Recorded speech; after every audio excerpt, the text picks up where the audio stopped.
Well, hello. I would like to greet tonight's guest in Cree. Forgive me if I butcher this, but Tanase, hello. Tawa, come in, you're welcome. And welcome to episode number 16 of 97 Octane Hockey, where we talk about all things hockey. And on this episode, we celebrate the diversity and achievements of players from different backgrounds and cultures. Today, we have an incredibly special guest named Cardinal, a Cree Indigenous man who runs the Instagram, Twitter, and YouTube pages for Indigenous NHL rookie cards. My first interaction with Naim goes back 3 years ago when I had the pleasure of sitting in with Michael Hebert on Oilers Live. We had Naim on his show, and from the very first word this man said, he captivated my attention with his friendly, warm, thoughtful, intelligent, and deeply caring spirit. Ironically, my two co-hosts in Chad Graham, top right, Bob Schmidt, bottom left, were also a part of that very show 3 years ago as listeners and texters into that show. This is our first show back in 2 weeks because I took a holiday with my fiance Kim, where I made a point of going to meet Naim in person, and 45 minutes with this individual was not enough. So I had to ask him to come on tonight. Naim is an avid collector and an Indigenous hockey historian who is also a passionate advocate for preserving and promoting the Cree language and culture. He has also written the stats and biographies for the players on the backs of the First People's Rookie Card series by Upper Deck, which features 8 Indigenous former NHLers who never had a licensed trading card before. We hope you enjoy this podcast and learn something new about hockey and Indigenous culture. Naim, my friend, hi, thank you for joining us today. And I got to let him back in.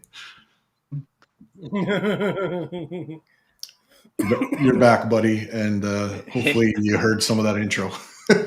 I did. Sorry, guys. I'm having Wi-Fi issues at my house, so I apologize. I just decided to run off my phone here so I could be here. So thanks for having me. Thanks for being Johnny on the spot with the tech.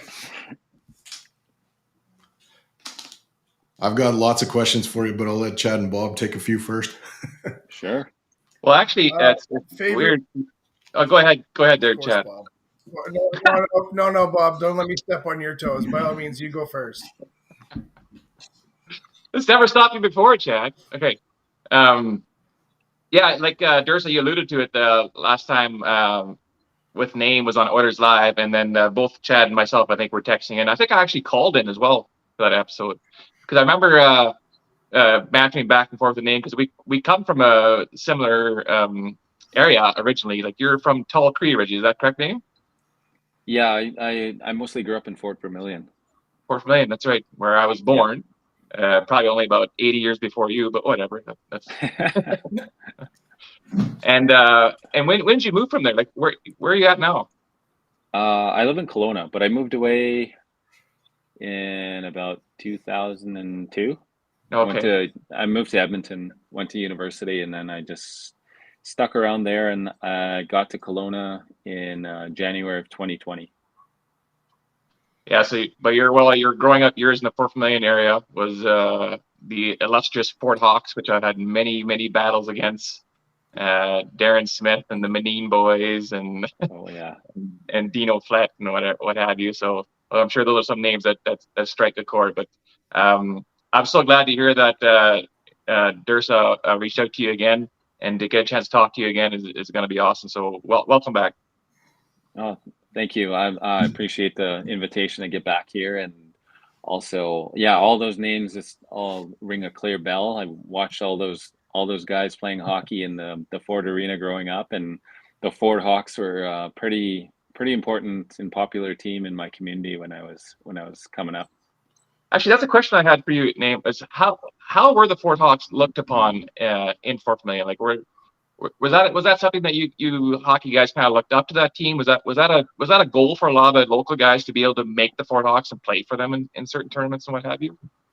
Yeah, I would say so. Like there, a lot of the people I grew up with, like I didn't play hockey in my community when I was growing up, but like most of my friends and my family members who were playing hockey, like going to watch the Fort Hawks games, where that was a thing to do. Like when there was tournaments and there was league games going on. Like I remember being in that Fort Arena for tournaments, and it being a packed house, and that was our entertainment in our community, and that was how we spent our time. And like the Fort Hawks were probably like they were one of the best hockey teams around, and a lot of younger players aspired to be a part of that team. And over the years, like a lot of the guys that I grew up with, when they were done playing their minor hockey, they kind of graduated and went to that team, and it just kind of continued like that over the years.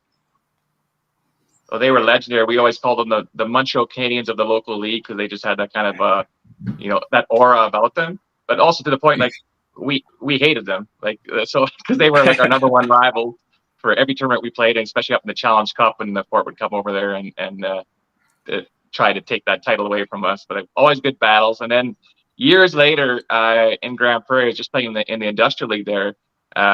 This one season, I'm like I was a goalie, and I'm suiting up there, and in the room comes Dean Darren Smith. Darren Smith comes walking into the room with his hockey gear on, and we both lock eyes because we've grown up hating each other, playing each other up so many years against each other.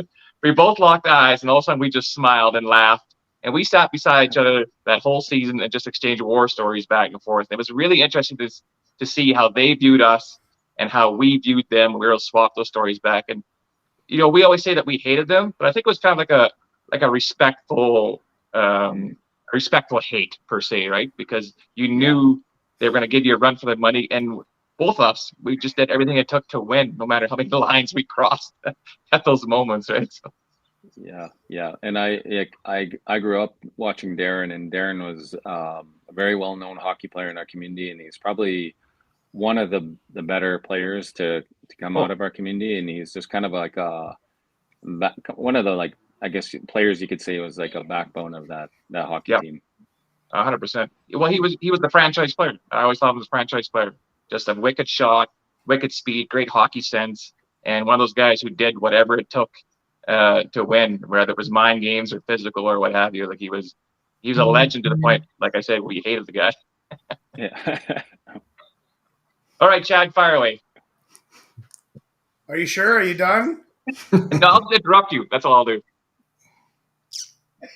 Well, I actually I want to ask everybody in this panel right now who their favorite Indigenous hockey player is of all time. We'll start with Bob because Bob likes to talk. No. Well, it's what you're supposed to do on a podcast. For me, it's the legendary Johnny Busick for the Boston Bruins. I do think he goes down as probably Mr. Boston Bruin of all time. And actually, he actually stayed on with the team for years as an equipment manager and what have you, even once he was done playing. So he's been an integral member of that the Boston franchise forever. And yeah, I pick him as my favorite. Mikey? I think the guy on my left shoulder is probably mine. Darnell? Grant Fear. Yeah, Fear. Oh, you jerk, that's mine. So mine. That's it. I quit. I'm out of here. I thought like prior to this you were conceding to Carey Price. No. I love Carey Price, don't get me wrong, but Grant Fear is definitely my all-time favorite Indigenous player. There you go. Name? This would be a good one. Yeah. I would have to say mine is probably Jordan Tutu, and just Oh yeah. electric hockey player, just next level energy, and just kind of one of the guys that you probably don't want to play against. And when he was coming up in junior, playing in Brandon, he's making a name for himself. And then that World Junior tournament in 2003 just kind of like put him on the map. And then when he got to the NHL, there was just a lot of excitement around him. Being the first Inuk player in the NHL, and just the way he played is just kind of made him a fan favorite. It's perfect that his name was Tutu, so Tutu train worked really well. It's maybe it wasn't even by accident; it was maybe by design. Maybe before we before we keep grilling you on a bunch of questions, why don't we get you just to reveal sort of everything that you're about and what you do, and because me and Chad and Bob all were there for the first time you were with Michael. Not everybody that's going to watch this was, so maybe go back to the start and tell us about what you do. Yeah, so I guess I'm a hockey card collector. I'm a big hockey fan. Like I said, I didn't grow up playing hockey. Couldn't really afford to play hockey, and I just picked up collecting hockey cards because that's the way that I stayed connected to hockey. It like really brought the game home for me when I was growing up. And I went away from collecting hockey cards for a long time, and I started collecting again back in like 2004. And then, about a decade later, I was still collecting hockey cards, and I decided that I wanted to focus my attention more on something more that was a little bit more meaningful for me. So I decided that I was going to collect one rookie card of every Indigenous player that's played in the NHL, and that's kind of where my focus has been in the last decade or so, and trying to bring awareness to the impact that those players have had on the game through hockey cards, and telling their story through hockey cards, and just trying to share like the accomplishments that a lot of these players had, and like talk about some of the things that they went through as players and individuals, and also just really try to bring that back, like not only to the hockey card community, but also just like to the community in general, because a lot of those stories need to be told. And like the players that I've collected over the years, like a lot of them, I had no idea the things that they accomplished in their hockey careers until I started collecting hockey cards, and reading up on them, and seeing how accomplished they are, like in the game and outside of the game, and just really trying to bring that home to my community, and especially try to focus on youth, and try to share those stories. Like a lot of those players have similar lived experiences. They've went through the same things that a lot of us go through, and they were able to make the like the pinnacle of their career, like their sport that they picked. And really what I want to do through that, like in sharing those stories, is try to inspire people, and hopefully inspire them, and like make them want to like chase their dreams, and go after whatever it is that they want to do with life, like whether it's hockey or some other sport, or like there's a career that they want to do, or there's things that they want to do with their life. And like I really think like the stories that those hockey players have can inspire people to do those things. Maybe if Bob, if you want to go, and then Chad, and then me, we'll start kind of going in that order for asking them questions. Well, I'm curious now. So what year was that when you started getting the idea of collecting the rookie cards with the Indigenous players? Yeah, so that was 2014. How big is your collection now? Well, I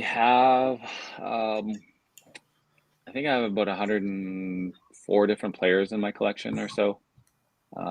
Just that put a lot of time into researching, and like doing a lot of reading online, reading newspaper articles, watching like videos, reading books, all those kinds of things to um, to learn about those stories, but also get some of their background as Indigenous people.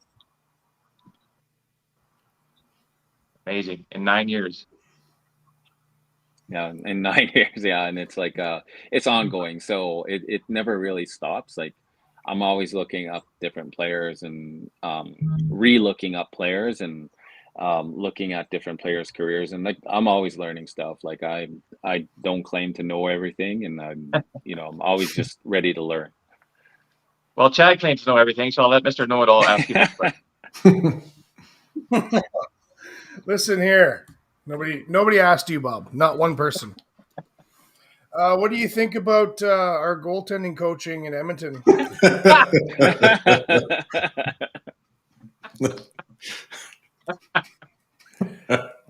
Don't know anything about that. So it's kind of So an we should ongoing fire him, theme. what do you say? So it's an ongoing theme with Chad that he's got to ask everybody that question. Doesn't matter what walk of life they come from. Naim, first question I have for you is that office in Kelowna, has it been able to sway your allegiance of an NHL team to a team I'm not going to mention that's a little west of you, or are you still an Oilers fan? I'm still an Oilers fan. I That's lived in Edmonton. I lived in Edmonton for 18 years. I grew up northern Alberta. Oilers are always on the TV, and that I guess that's my hometown team. So I can't stop cheering for the Oilers, even when you hate cheering for them. Yeah. Sometimes I pretend I don't cheer for them. your answer is on par, and you can stay. Bob, go ahead Okay. again. Well, that's all it took. Eh? Yeah. So I've also noticed because I follow you on Twitter or X or whatever they call it now.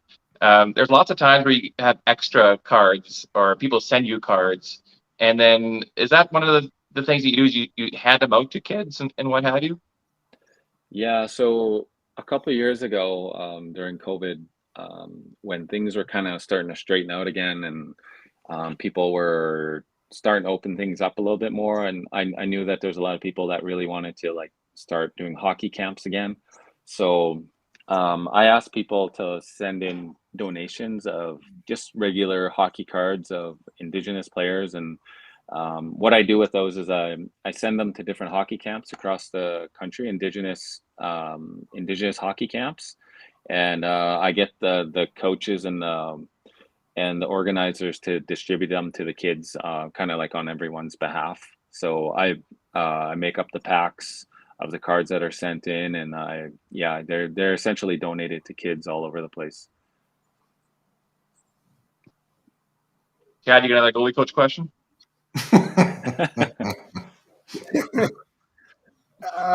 So have you met Ted Nolan yet? No, Ted and I have not met yet. Like, I've had conversations with his son, Brandon, but I haven't had the opportunity Yep. to meet Ted yet. But we've communicated through his son, I guess. Yeah, that's a pretty big deal. I was pretty happy to see that happen. So good for you, and everybody appreciates it. Oh, thank you. So going back to that first interview with Hebert, you mentioned, and you mentioned again tonight, that Jordan Tutu is your favorite player, and you got a chance to meet him. You told me in Kelowna that you met up with him in Costco. So are we through the fangirl stage yet, or do you still get butterflies and nervous when you meet him? Yeah, I was a little bit nervous, but I kind of just played it cool, and I was like, "Hey, are you Jordan Tutu?" And he's like, "Yeah, I am." But yeah, Remember had a me? I'm really Naim. nice, yeah, yeah, yeah. I had a good conversation with him, but yeah, I still get a little nervous around the players and stuff if I see them out and about. When you research for these rookie cards, or even just to track down which players in NHL are Indigenous, besides some of the ones that are more obvious, like what kind of Chad mentioned their Grand Fuhrer. Like I totally forgot that his mom was Indigenous, and so like how do you do? Is just research on your side where you discover which players are Indigenous, or do you get kind of like a word of mouth thing going, or what kind of research does it take to find this stuff out? Yeah, well, when I started, Like, I used the website. It was called nativehockey.com, oh, and they had about 50 different players on there, that were listed on their website, and that's what kind of like got me springboarded into this.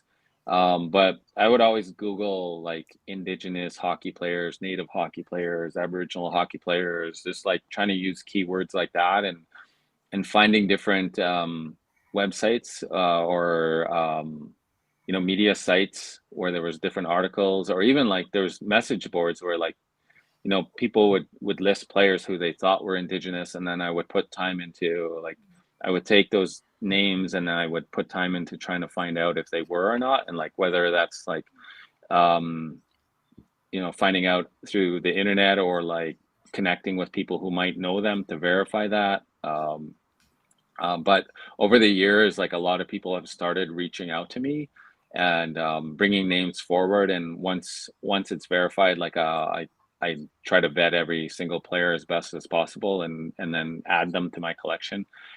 Because like I made mistakes over the years. Like for example, like the Rivers brothers for a number of years, Sean and Jamie were listed as being Indigenous, but they're actually not. And I found out years after from someone who knows them and like that I know personally as well, who spoke directly with them, and they said, yeah, they don't know how it got started that people were talking about them as being Indigenous, but they said that they weren't, and it kind of got cleared up that way. So I really like try to put time in being able to verify that before I add them to my collection. And there's a few players that recently like come to my attention through like different Indigenous tournaments that have happened recently, but like I I got their hockey cards, but I like knowing what their like heritage is and stuff, and what their ancestry is before I put it out there. Bob's going to keep asking the serious questions. I'm going to keep the fun questions rolling right now. All right. So I'm going to go back to Mike's question about the what you think of our hated rival, even more than Calgary, now that they have acquired a certain player that we all love on this channel. And is that going to change your mind on whether or not you cheer for them? We're still talking about the same team. Vancouver? Your hated rival? Yeah. I think that's an Ethan Bear indirect question. Oh yeah. Yeah, that's an Ethan Bear indirect question. I'm more of like in that case, I'd be more of like an individual fan than the team fan. Hoping that he does really well with the team. I know he hasn't been re-signed yet. He had an injury in the World Championship, Shoulder, and it yeah. was like coming up on a contract year. Yeah, shoulder, and he hasn't been re-signed yet. So I'm still waiting to hear what's going to be in the future for him. Well, Vancouver seems pretty excited to have him, and we aren't excited that Vancouver has him. Yeah. I'm just going to say that. Yeah, that's a bit of a tough break for Ethan. Following up, I guess, sort of on Bob there, and something I wanted to kind of dig into from before. All the research you've done on players, what are some of the examples of the most inspiring stories of perseverance you've come across as you dig into these guys? Oh, I could think of a couple, like even like I say Jordan Tutu is one of my favorite, and like For sure. like the things that he's had to overcome in his life, that he lost his brother, and like going through that trauma, and then you read his book and you hear about the things that he went through as a youth growing up in his home community. And I through myself, like you know being able to hear about that, and like seeing him get to the NHL, and like getting through the things that he did, like with his addictions and stuff while he was in the NHL, and like just I think a lot of that stuff is really inspiring to me. And being able to know, like from my own lived experience growing up, and having similar going through similar things, just like able to connect to players like that, and as well, like another guy, Danny Hodgson, and like just like the amount of accomplishments that he's had in his career. And he's like from a small community in northern Alberta. Like he was born in Fort Vermilion, grew up in Fort Mac, and just being at the pinnacle of hockey for the amount of time that he was, like coming from, like, you go to Fort Vermilion, you go to Fort Mac, like you're isolated, like you're like we live in northern, like really northern points of Alberta, and to know somebody like came out of like those communities and was at the top of the game, and accomplishing so much like that, that's inspiring to me. And like those kinds of things I want like people to know, and like I try to share those things through hockey cards, um, because someone who's going through that, or is living in an isolated community, or something like that, can hear that and say, oh well, they made it, like why can't I? And I'm hoping that's what a lot of the stories will provide for people. Well, it becomes relatable, right? And in Yeah. that extent, for sure. So I have a bit of a two-parter here. Number one, am I just to assume that your prized possession is the 2-2 rookie card? No, I have a number of like 2-2 rookie cards. But I would say like a lot of my older cards are probably more of my like prized possessions, like cards going back to like the 1950s and 1940s and 1930s. Like those cards to me, like they mean a lot more to me, because those are different times back then, like where it wasn't easy. Like it's still not easy to be an Indigenous person, but like back then when you're in like the 30s and 40s and 50s, like that's whole different era, and like you're treated differently, like openly, and it's like an acceptable kind of thing that happens. And to know like the things that were going on in society at the same time, and to know like players like Fred Sasakamoose, George Armstrong, Joe Benoit, like Johnny Harms, players who played in that era, like to get to the NHL and like have those hockey cards, like those are like meaningful stories. And those stories are like, to me, and from my perspective, those stories are being held within those hockey cards. Like you look at the hockey card, you look at the era, and you know the history of what's happening in society at that time, and like even in hockey rinks, and to know that they made it, they stuck it out, they got there. That's why those cards are most valuable to me. And then my follow-up to that then is, what is the one player out there that you're just dying to get their rookie card from? What's your holy grail? I wouldn't say like a player, but maybe like more like cards. Like there's like in modern era of collecting, there's cards that are made to be a lot more rare and a lot harder to find. So I would say, a card like that, like there's a Jordan 22 Young Guns. It's called a high gloss, and there's only 10 of them made. So they're impossible to find. A card like that, or maybe like a Carey Price, high gloss Young Guns as well. Like just cards that are very, very rare and like you don't see too often. Those are the kind of cards that would be considered a holy grail. But the top of that list would be that Jordan 22 Young Guns high gloss. And now Chad's going to ask you what your favorite gum flavor is or something bullshit. Listen, I used to love O-Pee-Chee because of the gum. Let's face it. You get both, yeah. I mean, like an important topic: should the Oilers fire Dustin Schwartz? You already asked that. Get something else. Come on. I didn't get an answer. I need an answer. Just say yes. Just say yes and appease me. Oh, yes. Oh, good.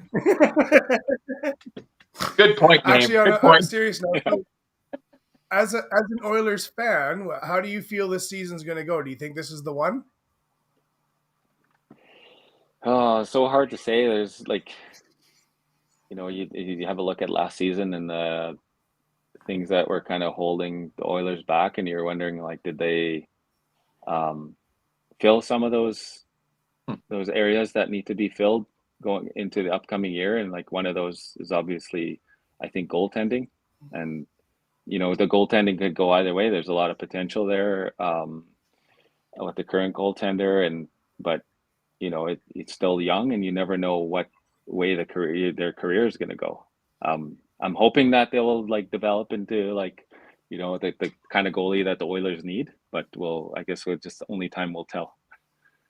Well, Chad and I are I mean, strong we had believers. one goalie that Chad and I are strong believers in the 2024 redemption tour of Jack Campbell, right, Chad? we had a goalie in the playoffs that wanted to play. That's all I'm going to say. Leave it there before I get angry and throw stuff. So then I guess I'll steer the ship back on the rails here. And so you talk, Jordan Tutu being your favorite player, and you talked about reading his book, and you've also talked about stick handling through the margins, another book that both of those I need to get from, I believe, Amazon.com and read them. Is there any others that have kind of caught your attention since that 3 years ago meeting with Mike? As far as books go, Yeah. yeah, I would say Fred Sosakamus's book, Okay. really, really hits home. Talks a lot about his residential school experience. I also really like Brian Trotry's book. Just really goes into his upbringing, and how hard they used to work when they were growing up, and how that helped in terms of hockey, and just hearing about like all of his like I like hearing about those like stories about when players are in junior, and um, the things that aren't as publicized as like when you're playing professionally, and hearing about a lot of the backstories of things that happened while they were coming up. Um, so those are two books that I really appreciated I since guess the last time we talked. I guess as a follow up to all of that too, are those books that you can actually use in your professional life too, like at work? Oh yeah, like I would be able to refer back to that Fred Sasakamo's book, like in some of the work that I do, Right. and just like educating people about history of residential schools, and you know, um, truth and reconciliation, and um, I you can use some of those examples, I guess, and I guess like stories like that also inspire me to want to continue to do the work that I do. Was Fred the first Indigenous NHL player? Fred? Yeah. No, he wasn't. There were several players before him. Um, the earliest that is like confirmed is Clarence Taffy Abel, who played in the 20s. But there's also a story about a player who played for the Toronto Arenas back in 1918-19. And I'm just drawing a blank right now on his name. And I actually had a friend of mine create a custom card. Um, Wow. but anyway, there's a lot of discrepancy about whether he played or not. The amount that he played, there was um, it was reported in the newspaper that he was going to be in the lineup. There's stories about him not like being in the arena, and it's not known for sure, like whether he played or not. The name is just escaping me right now, and it's like after I'm off the podcast, I'm gonna remember it, and it's someone I always talk about too. It's someone I always talk about too. But there's also like other players that played in the 40s, like Jim Jamieson played for the Rangers, and I mentioned Johnny Harms played for the Blackhawks in the 40s. Joe Benoit played for the Montreal Canadiens, and even George Armstrong played before Fred. So Oh. a number of players, yeah. But all just I think like all just equally as impactful as the other for things that they did. So I got the Toronto Arenas 1919 roster here right in front of me right now. That's the year actually the Stanley Cup first got canceled because of the flu. Oh, Okay, let's see here. Jack Adams, probably not. Harry Cameron, Rusty Crawford, Corb Denny, Hap Holmes, Paul Jacobs, Bert Lindsay. Paul Jacobs. Paul Jacobs. Yeah. Defenseman. You're going to have to rip Google a new one name because they've got a whole bunch of different people as the first Indigenous player, like Fred Sacamous, Taffy Abel. Yeah, boy. So Paul Jacobs played one game. Yeah, one game that season. One game in his career, even. So. Yeah, there's also like there's stories that he played up to 5, but it's not known for sure. Hockey reference has one game. Yeah. Interesting. Well, yeah, different I believe times. Yeah. It was different times. Not like today too, where you have the internet. Well, that in the NHL back then, like that was a hobby. Those guys all had full-time jobs. Like there was very few players getting paid to play back then, right? So, well, they were getting paid, but they were getting paid pennies. Yeah, not enough. Yeah. CFL wages. They were getting jobs, is what they were getting. Yeah, okay. Yeah, you're gonna go work for the owner's buddy who owns a construction company. That's how you're gonna get paid. Different times.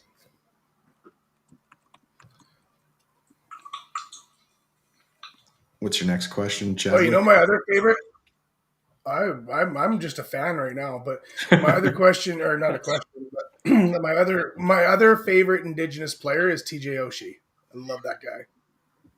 Yeah, good player. Oh man, he's so good.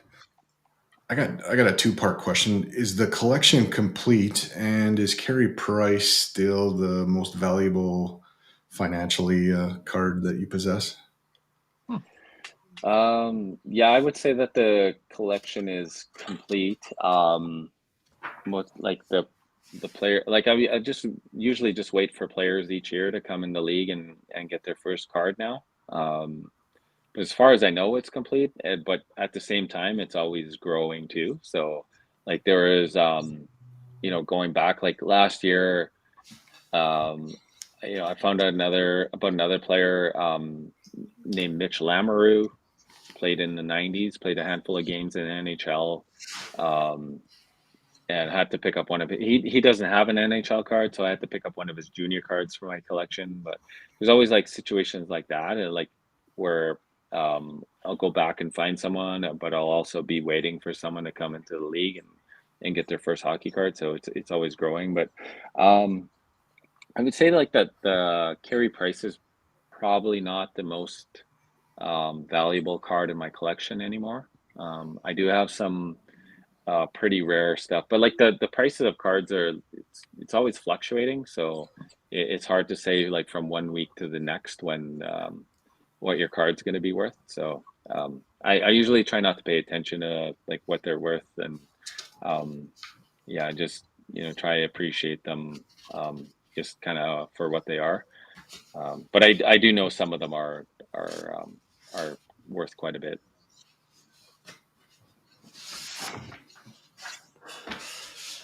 Bobby? Oh, I thought you had a 2-parter there. Sorry, Darcy. No, that was the 2-parter. Like, is the collection complete and Carey Price? Oh yeah. Well, you bring up a good point there, or a name, or something interesting. The fact that your collection's pretty much complete for all the guys that are in NHL right now or have been. So are there guys, Indigenous players, that you're kind of keeping an eye on in juniors, stuff like that, waiting for them to get their break? Like, do you almost have like a prospect pool in your mind or on a note somewhere, like, oh, when this guy gets in, I'm getting his card? Yeah, there's a few of them. Like Connor Roulette was drafted by Dallas a few years ago, hoping he'll make it to the NHL. Also, Kerry Terrence was just drafted this past NHL draft in the second round. Also, Jason Shagabe was also just drafted in this most recent draft. But yeah, I usually just keep an eye out for those kind of players, and usually the card that I look for is the young guns. Right. Yeah, I usually don't I try not to go after some of the like the higher end stuff right away. Graham? Listening. You know I'm going to ask about shorts, so carry on. Okay, well, I'll take the ball here and run with it. Oregon Ducks, what drew you to them? Well, I started watching college football probably in 2010 or 2011.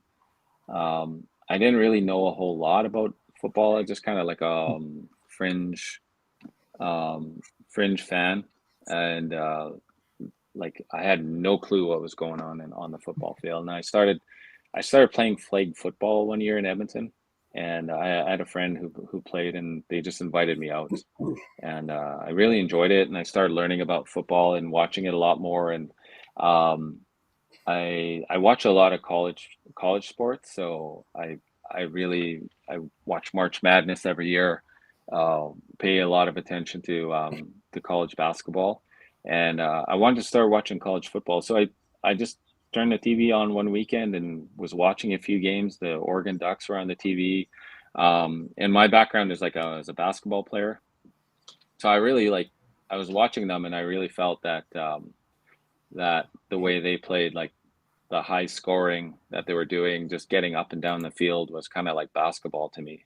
So this really drew me to their team, and that's what like brought me on as a fan of their football team. And like I've been I've been watching them ever since.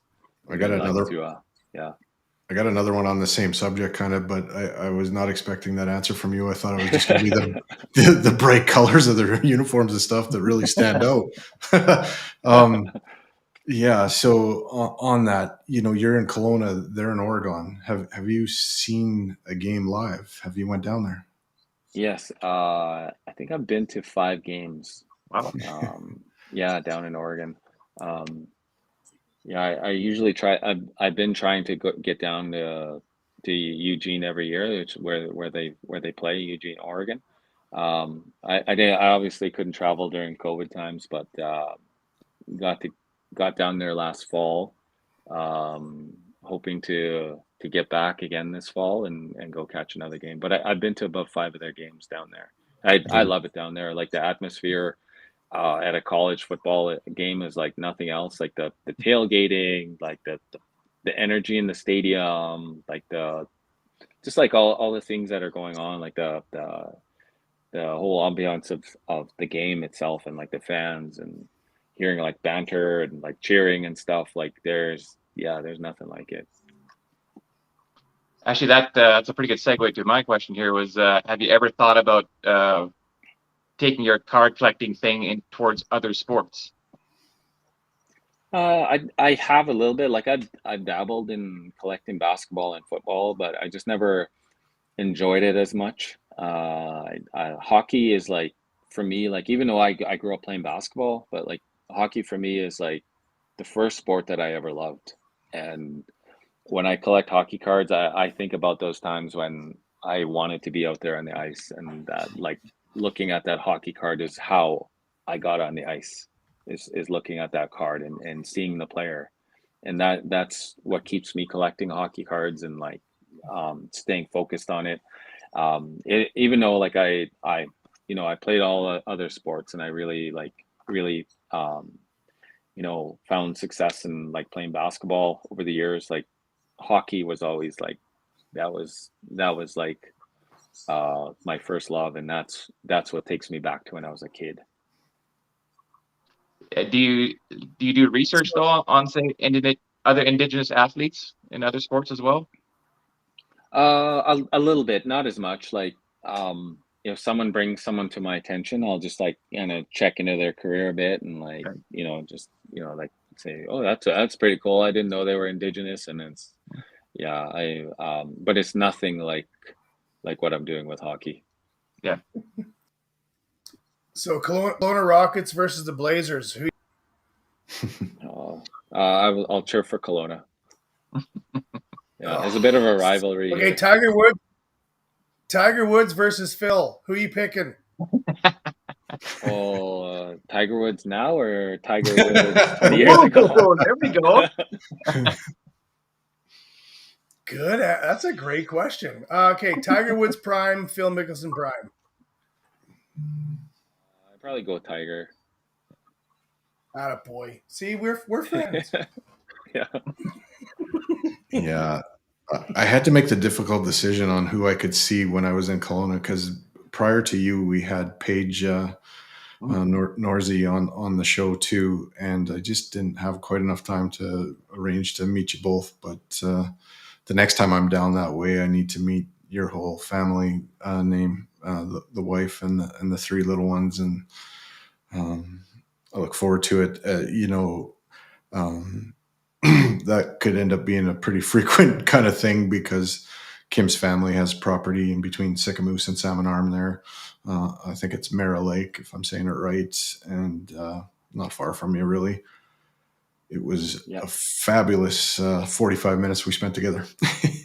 Yeah, definitely. Yeah, I definitely appreciated you coming all this way to visit. And yeah, Mara is a really beautiful place. And yeah, hopefully next time you come, you can meet my entire family. Yeah, have a little bit more time with you. Yeah. That the gentleman in your office, I forget, but he was a unforgettable Canucks fan. We were gaining subscribers and followers when we weren't doing any content, because he followed us, and hopefully we can have something on here other than yourself that might interest him in the future. Yeah. What was his name again? Cody. Cody, yeah. Yeah. Cody, the Canucks fan, and Yep. he wants us to get BX and Chad. So if you ever Yeah. can arrange that, that would be good for Cody. Yeah. That would be crazy getting BX up. If you He's two no name have, Cardinal, but he's pretty good. if you two have anything else for Naim, go ahead, and then I'll close this down and let Naim get back to the family, which I don't know what he did with, so he could spend an hour with us. But Well, first, a quick one before I have a big one for you is like how the fire situation affect you guys down there, you personally. We got evacuated for a week. The fire got pretty close to our house. Like I could see it out the front door. Wow. When it came across the lake onto the mountain that's like right next to our house. So the fire came all the way over the mountain from the lake side of the mountain onto our side of the mountain, and you could see it coming, and it looked like it was gonna come right down the mountain, but luckily it started going across instead of down. But yeah, we were right in the fire zone, and unfortunately, like people lost their homes and some property and things like that, and but luckily no one was hurt or anything like that. But we were very fortunate to not have been as impacted as other people. That's close enough, though. That's for sure. Yeah. Yeah. And the other thing I was wondering, have you? Well, maybe you're very aware of the correlation for you as Indigenous people. Part of the histories is through storytelling, right? That's how a lot of things were done, and you're kind of carrying on that tradition now, even if it is centralized to hockey and the hockey players, Indigenous hockey players. But that whole tradition of storytelling, and like you mentioned before, is the fact that you use these hockey cards to tell their stories. I'm sure, like, have you thought about that? The fact that you're kind of carrying on your people's legacy in this manner? No, I haven't really thought about that before you mentioned it, but yeah, I guess that's a good point. I never thought about it that way. But yeah, that's true. I think it's important stuff that you're doing for sure, and you definitely found your niche.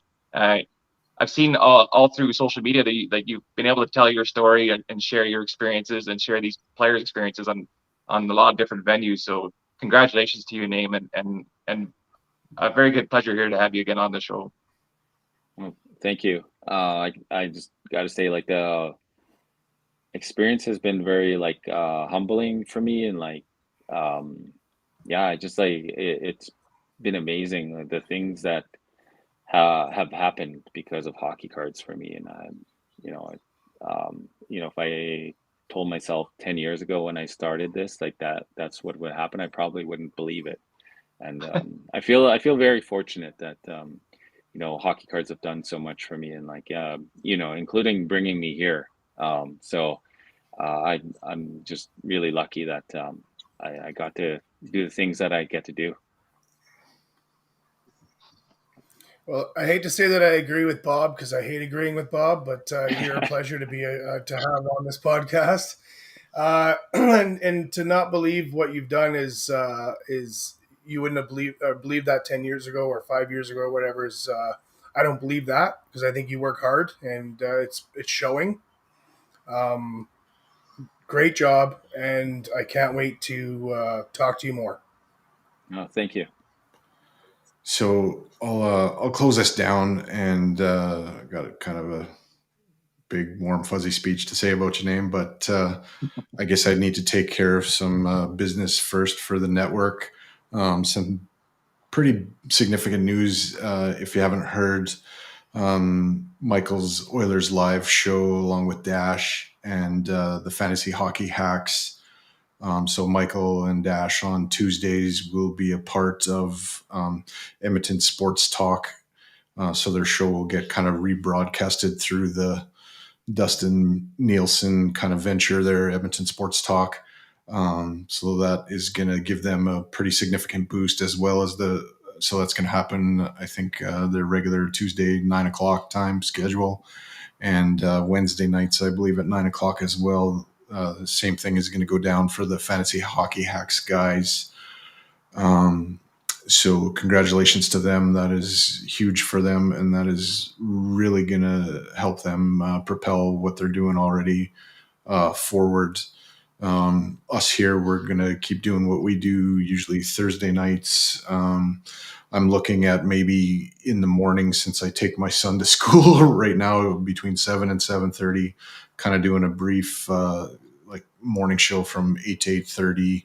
Almost like just a news bulletin kind of thing with this, and then we'll continue our Thursday nights till the season starts, and then we'll come up with a plan what we're going to do during the season, either pregame or postgame shows probably.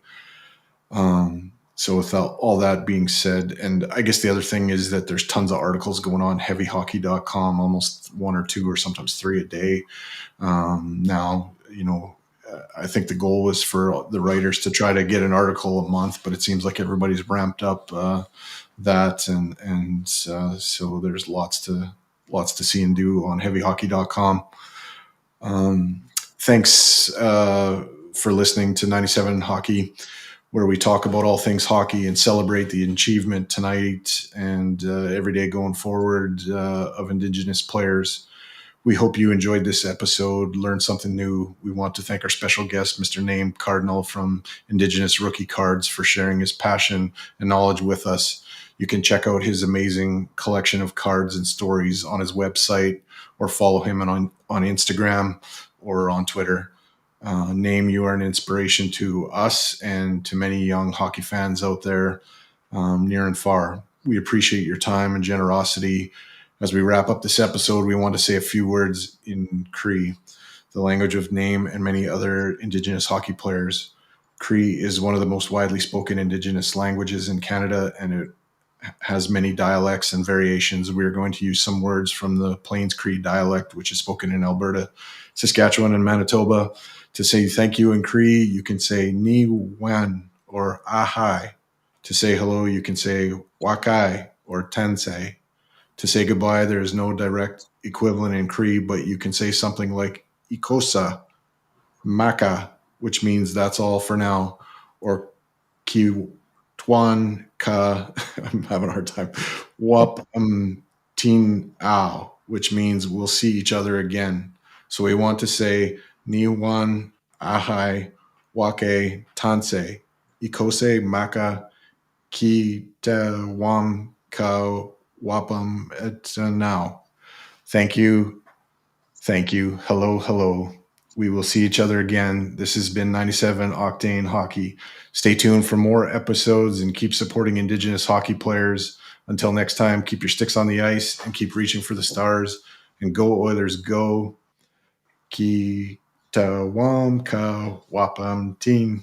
it works better if I sing it. See you again. Good night, everybody.